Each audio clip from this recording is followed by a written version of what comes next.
Selamat pagi, selamat siang, selamat sore, selamat malam, kapanpun dan dimanapun kalian berada. Gimana kabarnya semua? Pasti baik-baik aja bukan? Oke, perkenalkan saya Gregorius Gabriel dari Universitas Surabaya dengan NRP 160321 042. Hari ini ingin menyampaikan kepada kalian eh, makalah yang setelah saya buat dalam rangka UTS mata kuliah literasi digital dengan kelas paralel E4. Oke, makalah yang saya buat berjudul Gagasan The Green Block dalam mengatasi banyaknya pemukiman kumuh di Jawa Timur dengan berpegang pada prinsip Industri 4.0. Oke, bisa kita lihat di sini ya kan, ada logo Ubaya. Kemudian di halaman kedua disambut dengan daftar isi. Udah pasti ya kan. Oke, kita mulai dari pendahuluan saja. Oke, pendahuluan, latar belakang. Kita nggak usah bahas panjang-panjang untuk latar belakang ini, bisa dibaca sendiri. Yang jelasnya saya di latar belakang ini menjelaskan bahwa apa sih produksi, apa sih industri itu, dan gimana sih revolusi industri itu berawal dan hingga saat ini. Oke, pada tahun 2015, 195 negara setuju dengan United Nations untuk mengubah dunia ke arah yang lebih baik dengan disepakatinya. Pada tahun 2030, negara dapat mencapai tujuan Sustainable Development Goals atau SDGs. Nah, salah satu tujuannya ini adalah membangun kota dan pemukiman yang inklusif, aman, tangguh, dan berkelanjutan. Nah, dalam tujuan ini, untuk mencapai tujuan ini, Indonesia memiliki beberapa target yang harus dicapai. Oke, bisa dibaca di sini ya kan, ada tujuh target yang harus dicapai pada tahun 2030. Nah, pada makalah ini saya lebih memusatkan ke nomor satu, ke target nomor satu, di mana memastikan akses terhadap perumahan dan pelayanan dasar yang layak, aman, dan terjangkau bagi semua, dan meningkatkan mutu pemukiman kumuh. Oke, di sini kita disambut dengan tujuan. Nah, tujuan saya membuat makalah ini yang pertama adalah untuk menyampaikan ide kepada pemerintah dalam mengatasi penyebaran permukiman kumuh di Indonesia, khususnya di Jawa Timur. Nah, yang kedua adalah merealisasikan industri 4.0 di bidang sosial. Biar nggak cuma lempeng gitu aja lah, industri 4.0 ini. Biar kita paling nggak menjadi pelakunya lah, nggak cuma konsumennya aja. Oke, kita masuk ke manfaat. Ya, manfaat dari makalah ini menurut saya adalah agar Indonesia dapat menyelesaikan masalah permukiman penduduk yang bukan hanya tidak enak dipandang, namun juga membahayakan. Nah, membahayakan, di sini saya mengatakan membahayakan. Apa sih membahayakannya? Oke, tanpa berlama-lama lagi kita masuk ke gagasan atau ke bagian kedua di gagasan. Di bagian pertama gagasan ini adalah persoalan saat ini. Oke, di sini saya menjabarkan bahwa persoalan saat ini adalah pada tahun 2020, Jawa Timur memiliki luas total permukiman atau daerah kumuh sebanyak 1.797 hektar dari 88.568 hektar total daerah kumuh di Indonesia. Nah, bahayanya apa sih kira-kira kalau daerah kumuh ini? Ternyata banyak loh daerah kumuh ini, sisi negatifnya. Bukan hanya akan membuat tempat itu tidak enak dipandang, namun juga akan mudah menyebabkan kebakaran. Secara kan berdempetan itu rumah-rumahnya. Kemudian, daerah kumuh ini memberi peluang tindakan kriminalitas yang lebih. Kemudian terganggunya norma dan tata susila, kemudian tidak teraturnya guna tanah dan sering menimbulkan banjir yang akhirnya membuat degradasi lingkungan yang semakin parah. Oke, setelah kita mengetahui apa sih persoalannya. Nah, kita memasuki ke solusi yang akan saya usulkan. Oke, di solusi ini saya mengusulkan kepada pemerintah agar daerah-daerah kumuh ini daripada dibiarkan saja, mari dibuat kayak semacam perumahan gitu, sebuah blok permukiman di mana blok ini tidak hanya lebih modern, lebih enak dipandang, tapi juga terhubung dengan internet sehingga penduduk-penduduk ini dapat menikmati luasnya informasi di internet ya kan. Nah, tapi internet di sini bukan hanya sebagai penyedia informasi, tapi pembantu pemerintah juga untuk bekerja lebih efektif dan lebih efisien untuk mendata orang-orang yang ada di sana.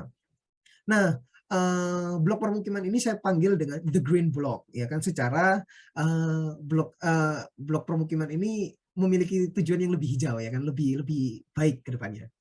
Nah, gimana sih, apa sih dalamnya The Green Block ini? Oke, yang pasti yang pertama adalah permukiman atau perumahan-perumahan atau rumah-rumah yang disediakan untuk warga-warga sana. Yang kedua, agar permukiman ini lebih hijau, lebih alami, lebih hidup, kita berikan sebuah taman, taman hijau di dalam sana, taman hijau atau taman bunga, atau mungkin bisa dengan membuat hutan kota di dalam sana. Singkat cerita seperti itu. Kemudian kita masuk ke pihak-pihak mana saja yang bisa berperan dalam The Green Block ini. Oke, yang pertama yang pasti adalah pemerintah pusat dan pemerintah daerah. Nah, pemerintah pusat dan pemerintah daerah ini dapat menyediakan dan memperbolehkan kita dalam merealisasikan The Green Block ini. Kemudian pabrik produksi tentunya untuk menyediakan material-material yang dibutuhkan dalam proses pembuatan The Green Block. kemudian perusahaan swasta atau negeri. Nah, perusahaan swasta atau negeri ini bisa menjadi semacam sponsor gitu, atau menginvestasikan sejumlah uang untuk proses pembangunan ini agar bisa berjalan gitu. Karena yang namanya pembuatan sesuatu pasti membutuhkan dana ya kan, kita nggak bisa bohong di sini. Oke, kemudian setelah itu ada universitas di Indonesia. Ini bebas, universitas mau swasta mau negeri bebas saja. Mungkin kalau negeri lebih lebih terintegrasi dengan pemerintah pusat mungkin ya. Nah, universitas-universitas ini fungsinya itu untuk uh, menyumbangkan atau memberikan lulusan-lulusan di jurusan teknik sipil, matematika terapan, dan teknik planologi yang fungsinya itu untuk menghitung dan menentukan jarak serta berapa luas setiap item yang ada di dalam the greenhouse ini. Karena yang namanya blok permukiman itu pastinya butuh perhitungan yang realistis ya kan. Oke, setelah itu ada Ikatan Dokter Indonesia yang tugasnya adalah untuk menyediakan tenaga-tenaga medis yang pastinya dibutuhkan di dalam the green block ini. Nah, yang terakhir dan yang pasti adalah perusahaan provider internet. Secara the green block ini adalah permukiman yang terhubung dengan koneksi internet. Nah, oleh karena itu perusahaan ini mungkin bisa menjadi titik utama ya. Oke, mari kita lanjut ke langkah-langkah strategis. Nah, yang pertama itu adalah observasi, di mana kita melihat-lihat apa saja, di mana sih lokasinya permukiman yang kumuh ini, daerah-daerah yang kumuh ini yang nantinya akan dijadikan the green block. Nah, setelah kita mengetahui di mana aja, tentunya kita menyusun proposal dan kemudian mengajukannya kepada pemerintah daerah, pemerintah pusat, agar kita bisa mendapatkan izin dan disediakan oleh pemerintah.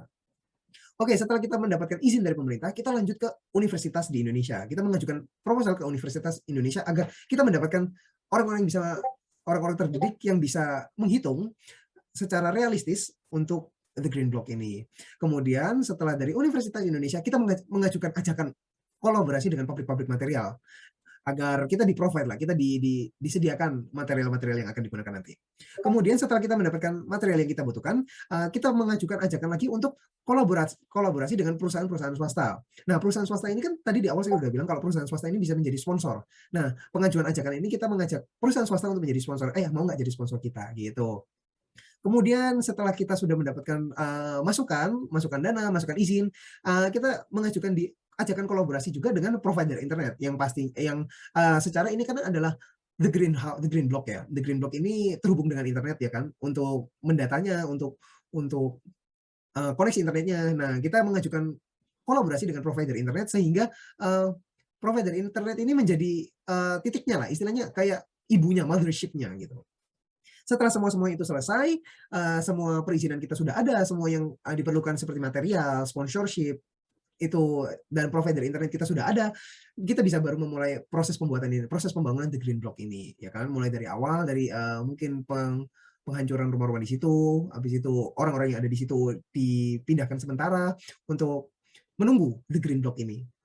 Oke, setelah the green block ini selesai, rumah-rumah sudah ada di sana, orang-orangnya juga udah ada di sana, kita mengajukan permintaan pemenuhan tenaga medis kepada ID. Tentunya kalau sebuah perumahan kosong aja nggak ada tenaga medis, pastinya akan berbahaya ya kan. Secara juga pemukiman kumuh pastinya akan jauh dari tempat-tempat medis. Oke, di sini saya berkeinginan untuk perumahan ini, the green block ini bukan hanya untuk nyaman dipandang, bukan hanya untuk canggih-canggihan, tapi juga untuk aman dan sejahtera untuk orang-orang yang ada di sana. Oke, kita masuk ke kesimpulan. Kesimpulannya, dalam menyelesaikan masalah permukiman kumuh di Indonesia yang memanfaatkan revolusi industri 4.0, kami mengusulkan untuk membuat sebuah blok permukiman yang kami sebut dengan the green block. Nah, the green block ini bukan hanya memanfaatkan Internet of Things yang dilahirkan oleh revolusi industri 4.0, namun juga menyelesaikan salah satu masalah sosial yang ada di Indonesia.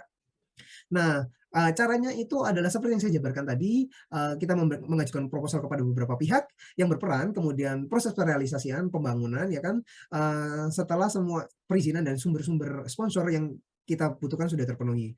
Nah, kemungkinan saya perkirakan, proses pembuatan the green block ini paling enggak 4-8 tahun pembuatan, atau mungkin bisa lebih dicepatkan lagi karena ya siapa sih yang suka meninggalkan rumahnya lebih dari 5 tahun ya kan. Nah, kemudian kesimpulan yang terakhir adalah dengan adanya the green block ini, pemukiman kumuh akan jauh lebih berkurang hari demi hari. Saya yakin itu. The green block ini juga akan membuat pekerjaan pemerintah lebih efisien dan lebih efektif karena tidak perlu kerja 2 kali, hanya terhubung dengan internet sudah terlakukan secara otomatis dengan memanfaatkan Internet of Things ini. Oke, sekian saja dari saya. Ini bisa dilihat ada daftar pustaka di sini. Oke, sekian dari saya. Kurang lebihnya saya mohon maaf. Terima kasih telah mendengarkan penjelasan saya ini.